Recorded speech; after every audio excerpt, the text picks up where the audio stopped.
A lot of things define culture.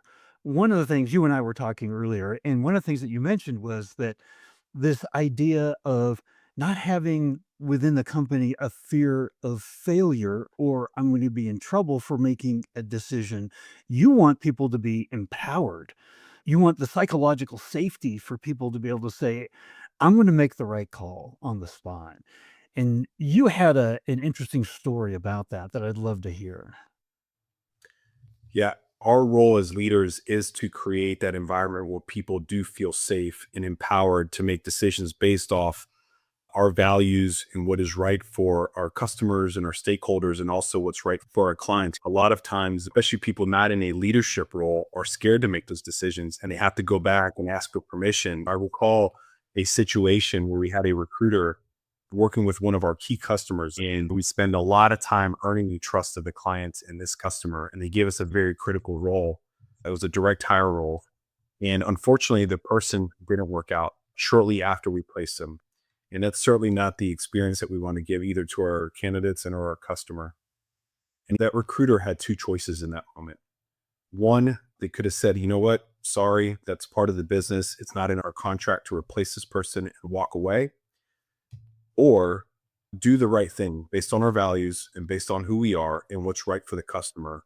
And oh, by the way, not only later on after they went on and asked for permission, because that time that goes by and start creating this experience for our customer. But they took the opportunity to make the decision right then and there to say, you know what, regardless of what our contract said, the right thing to do is for me to offer you a replacement, and we're going to work on it, and we're going to prioritize it, and we're going to make sure that the promise that we made you when you gave me this business, I will fulfill it regardless. And that's what they did. And to me, that left a very lasting experience, not only for our customer, but our recruiter felt so empowered to make that choice, to make that decision, absence of fear. And I think that's the culture that, by definition, that we want to create. And how did that impact that particular relationship with that customer? I think the client, I believe the client, what they really appreciated is that we were action oriented, we're biased to action. We were able and to make a decision what was right based on their experience, regardless of the contract. So to me, that created loyalty, that created a valuable experience that they continue on. And by the way, they're still a customer now as a result of that.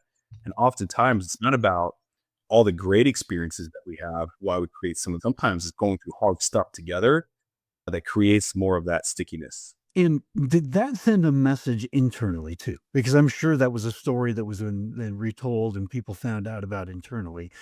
What message did that send to everyone else in the company? I think the message that sent to the rest of the company was pretty loud and clear that regardless of your tenure, regardless of your psychological size, regardless of your remit and your title in the organization, we are fostering a culture where people feel empowered to make the right decisions and not have to run and make and ask for permission every single time. And they felt safe. And I think that behavior permeates across the organization to say, you know what, if this person was able to do it and there was no retaliation, no fear. And Gary Ridge says this a lot. He says, there's not mistakes that happen, they're learning moments. And that certainly was a learning moment for everyone. And if we treat it that way, it will certainly create a culture of being biased to action and doing the right thing.